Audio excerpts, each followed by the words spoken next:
Hello guys, તો કેમ છો બધા? Welcome to my mini vlog. ને હું છું સેજલ બારોટ ને અત્યારે જો અમે સોમવાર હતો ને સવારના બધા નાહી ધોઈને રેડી થઈને વાસણા દાદાના મંદિરે જવા માંડ્યા અને મામાની વાડીએ હતા. અને જો ભાઈ વાડીનો નજારો કંઈક અલગ જ હોય. અહીંયા ભલે ગમે એવો તડકો હોય ને તો વાડીએ મજા જ આવે. ખબર નહીં કોણ જાણે શું એવું છે ને એનું વાતાવરણ જ એવું સરસ હોય છે કે ગમે એવો તડકો હોય તો અહીંયા મજા આવે. પછી તો જો ઝાડવા ઉપર આ એક દોયડા ઉપર એક પંખી બેઠું હતું.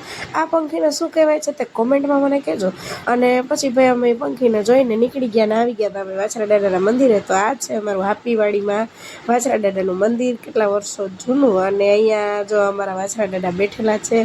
અને પછી જો અમે વાછરા દાદાના દર્શન કર્યા, ધૂપ દીવા કર્યા અને પછી અમે લોકો બેહીને નાસ્તો કરવા બેસી ગયા હતા. અને જો બધી પડીકા ખોલીને અમે બધા નાસ્તો કરવા માંડ્યા. નાસ્તો કરી અને પછી નીકળી ગયા અમે ઘરે જવા માટે. એટલે ઘરે આવીને જો મારી બેને ચાલુ કરી નાખ્યા મામાના ઘરે હિંચકા ખાવાના. અને ભાઈ મારી પ્રીતાને ફૂલ હિંચકા ખાવા હોય અને મારી બેનને ફૂલ હિંચકા ખાવા હોય, કેમ કે આ બેને બહુ શોખ છે હિંચકા ખાવાનો. પછી મારા દેરની બિચારાનો શોખ રહી ગયો હતો બાકી.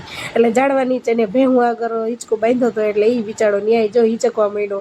હમાતો નથી હિંચકામાં, તો એને એમાં બેસવું જ છે. ખબર નહીં આવો શું શોખ છે એવા હિંચકામાં બેહવાનો. અને પછી જો નથી સમાતો તો એ ધરાર કરીને બેસી ગયો. ને પછી વાડીએથી અમે બપોરના વાગી ગયા હતા 3 અને અમે નીકળી ગયા હતા ઘરે જવા માટે.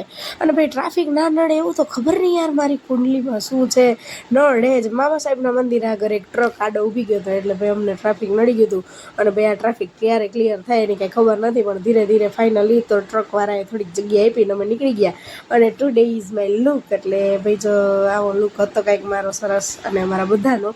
અને મારા દેરને તો બિચારા પાસે એક જ જોડી કપડાં છે એટલે એ જ પહેરે. અને પછી જો અમે આવી ગયા હતા ઘરે તો ફાઇનલી અબ તમારે હવાલે વતન સાથીઓ. અને અમારા ઘરે આવતા જ ભાઈ મારા જંબુટિયાની તો મને બહુ યાદ આવતી હતી બધાની. શું કરતા હશે બિચારા, એના વગર મને ના ગમે, કેમ કે હું સવાર સાંજ એને જમવાનું દીધા વગર મને ના હાલે. પછી જો મારા જંબુટિયા બધા સૂતા હતા, હું ઉતરી એટલે બધાય મારા જંબુટિયા મારી બાજુમાં આવી ગયા. અને પછી તો મેં કાંઈક એવું જોયું, આજે મારા સસરાની સાસુની એનિવર્સરી હતી એટલે જો પપ્પાને તો મસ્ત મજાના મમ્મીએ કપડાં ગિફ્ટ કર્યા હતા. એટલે સરસ કપડાં પહેરી, સરસ સાસુમાએ આપેલા કપડાં પહેરીને પપ્પા તો જાય છે બહારે. એટલે મેં પપ્પાને પૂછ્યું કે શું કઈ બાજુ ફરવા જાવ તો કે ના અમે ક્યાંય ફરવા નથી જતા, અમે તમારી જ રાહ જોતા હતા. એટલે અમે આવી ગયા ઘરે ને પછી સાંજની જમવાની તૈયારી કરવાની હતી. એટલે આપણે જો ઇડલી સાંભાર બનાવવાના હતા. એટલે આ બેન અમારા સાંભારના સ્પેશિયાલિસ્ટ ને આપણે ઇડલીના છીએ. એટલે જો અમે બે બેનું મળી અને સરસ મજાનું ઇડલી સાંભાર કરી નાખ્યા. અને પછી મારે જવાનું હતું કેક લેવા. એટલે હું પહોંચી ગઈ હતી કેક લેવા ચામુંડા બેકરીમાં. અને બા ને દાદા મારી પ્રીતા તરફથી કેક હતું ને પછી મારા તરફથી નાનકડી ચોકલેટ હતી. અને ફાઇનલી તો હું નીકળી ગઈ છું કેક લઈને ઘરે જવા માટે. અને મમ્મી પપ્પાને મસ્ત મજાનું નાનકડું સરપ્રાઈઝ, કેમ કે એને ખબર નહોતી કે હું કેક લઈને આવવાની છું. એટલે પછી સરસ મજાનું સરપ્રાઈઝ આપ્યું. અને મમ્મી પપ્પાને જો આ છે મારો દેર, પછી મારા બેનનો છોકરો મારી પ્રીતા અને મમ્મી પપ્પાને. પછી જો અમે કેક કટિંગ કરી નાખ્યું. Happy anniversary. આજ જે મારા સાસુ સસરાના 27 વર્ષ લગ્નના પૂરા થઈ ગયા અને 28 વર્ષ બેઠું. અને આ છે મારા હસબન્ડ.